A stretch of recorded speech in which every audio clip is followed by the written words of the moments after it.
Dobre, takže máme tu vedúceho B družstva prvej ligy a takisto aj prezidenta klubu STO Močenok Martina Gálika. Opýtam sa o 3 otázky. Takže ako by ste hodnotili dnešný veľmi dramatický zápas proti Sencu?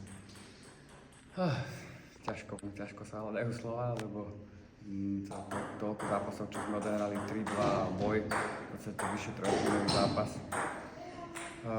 Je to drina, je to emócie, sú tam, je tam boj, nie je to tak zadarmo dané, takže väčšinou si to užívame, určite každý jeden z nás hráme, makáme, takže taká prehra 8-6 zamrzí, keďže...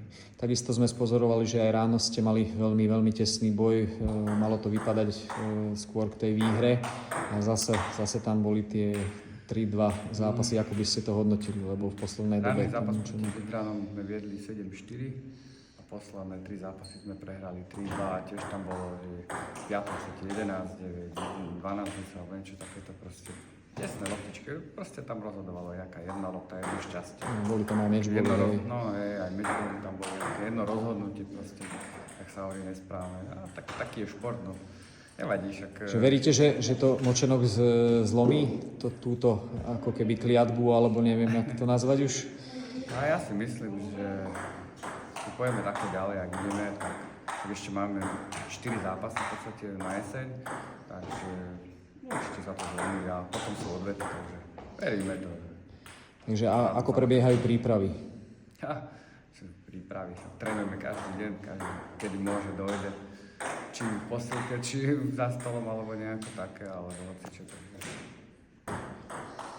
V podstate robíme preto všetko, aby sme sa zlepšili, aby sme čo najviac hrali, aby sme najlepšie zahrali za tým stolom a tak. Takže ono to není len práca alebo makanie na tréningoch za pingpongovým stolom, ale my robíme veľa vecí okolo pingpongu, akože vedeniu a v podstate sa snažíme zlepšiť tie podmienky tak alebo tak v podstate, takže je toho dosť.